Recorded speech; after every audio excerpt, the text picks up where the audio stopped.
Michael, many congratulations. You've put yourself through the ringer, your family through the ringer, but it was a match play classic. How are you feeling after that?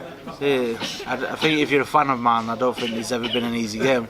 It's always two-leg swing or sudden death legs, but no, as long as I won, it's better than coming here and winning 10-0, I guess.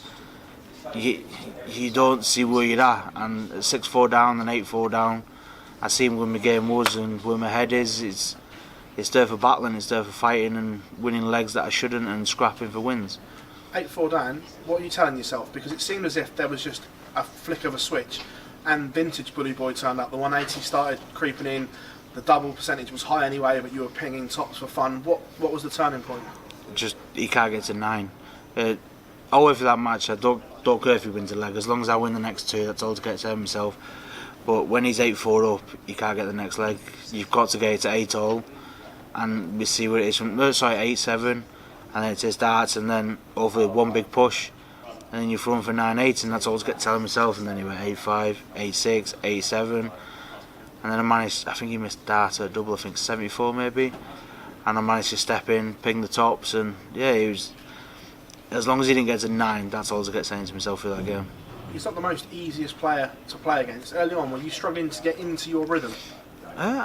Probably. If you watch the game, for me, I was chasing the 180 straight away. As long as he hit that, then I know my scoring's there. But couldn't hit tons or 60s. It was just annoying me. As long as you don't give up and you don't quit, anything's possible. Having picked up the titles you have this year, you come here with a little bit of a target on your back for the first time. People speaking about you to win this title, is that extra pressure? No. Every tournament I play in, I always say I don't say it to you, I said to myself that I'll win this tournament, I'll win it, and I fell short on maybe once or twice.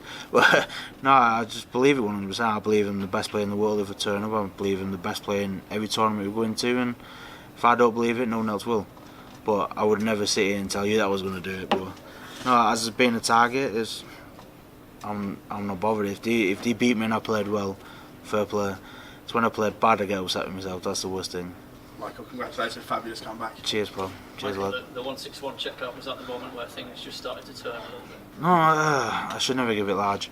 At 161, I give it the big one, and then the next leg I hit a 45, a 41, a 60 odd, and I'm not one for. That's why I don't give it large, because I lost a lot of energy then just doing it, and it's my adrenaline dipped. Started to get a bit nervous, and luckily enough it was 5-4, and it was only one more leg before the break. And yeah, he held further where I think he had a chance to break that leg, but I think the biggest one was when he missed 74 on tops, and then I stepped in for 42, I think, or 56, and then he started to. I think he started to feel it. He wasn't scoring as well as he did. He hit a lot of trebleless visits then, and I was hitting a few more 180s and 140s, and managed to fall over the line. What's it like playing Andrew? Because he's very idiosyncratic. He doesn't give much away. It's hard to get into a rhythm. No, I've never looked at someone's body language or facial. I've always got my head to the floor, or I'm looking at the screen, what they're hitting. I've always never looked at the players. But you know, with Andrew, I've watched him play when I'm not playing, when he's playing someone else. It's just one pace and one emotion. That's it. He doesn't. He might have the odd snatch where he brings his shoulder round, but that's about it. He doesn't give anything away.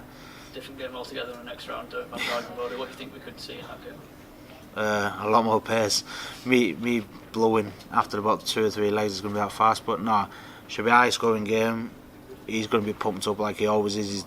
I've never seen him slumped, but it should be fun. A lot of 180s, big checkouts, and a really good contest. Cheers, man. You're welcome.